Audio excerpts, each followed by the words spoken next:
अध्यक्ष महोदय, मध्य प्रदेश, बिहार, झारखंड, पंजाब समेत कई राज्यों ने तीसरे चरण के टीकाकरण अभियान को शुरू कर पाने में जिस तरह हाथ खड़े कर दिए वह निराशाजनक भी है और चिंताजनक भी।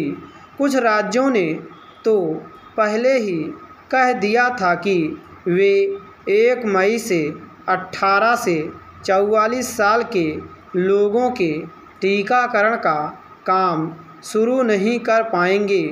इन सभी की माने तो उनके पास पर्याप्त टीके नहीं हैं, लेकिन केंद्र सरकार का यह कहना है कि राज्यों के पास अभी 1 करोड़ टीके हैं।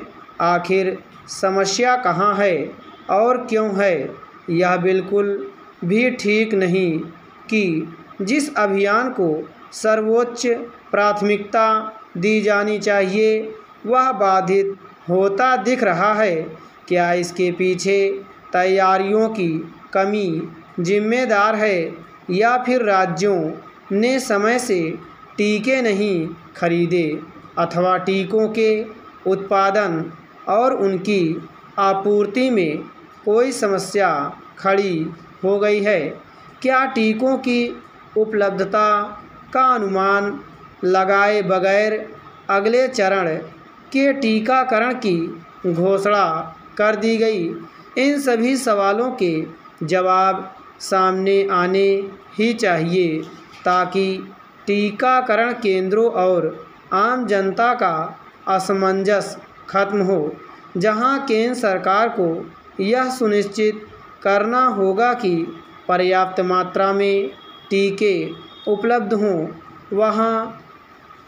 वहीं राज्यों को यह देखना होगा कि टीकाकरण द्रुत गति से हो।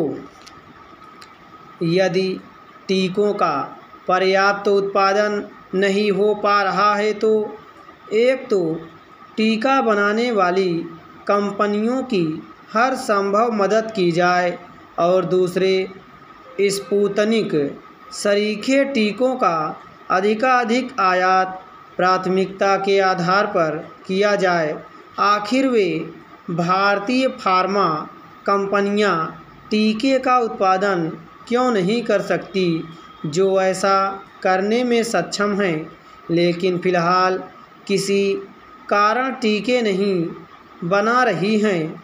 टीकों की उपलब्धता बढ़ाने का काम इसलिए सचमुच युद्ध स्तर पर किया जाना चाहिए क्योंकि कम समय में ज़्यादा से ज़्यादा लोगों का टीकाकरण करके ही कोरोना के कहर से बचा जा सकता है।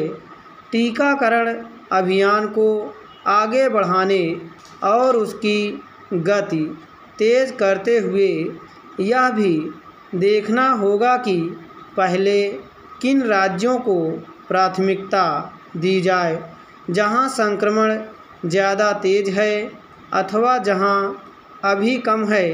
टीकाकरण अभियान की रफ्तार हर दिन बढ़ानी इसलिए ज़रूरी है क्योंकि कोरोना संक्रमण की तीसरी लहर की ज़बरदस्त आशंका है। इस आशंका के बीच प्रतिदिन 30-32 लाख लोगों के टीकाकरण से बात बनने वाली नहीं है क्योंकि भारत एक बड़ी आबादी वाला देश है। माना जा रहा है कि संक्रमण की तीसरी लहर आने में 40-50 दिन का ही समय शेष है। जो भी हो, यह सुनिश्चित करना बहुत आवश्यक है कि संक्रमण की तीसरी लहर आने के पहले कम से कम 50-60 करोड़ लोगों को टीके अवश्य लग जाएं। वैसे तो उत्तर प्रदेश में 3 दिन की साप्ताहिक बंदी घोषित की गई है, लेकिन पूर्ण लॉकडाउन की आशंका भी बनी हुई है। इस माहौल में मुनाफाखोर सक्रिय हो गए हैं।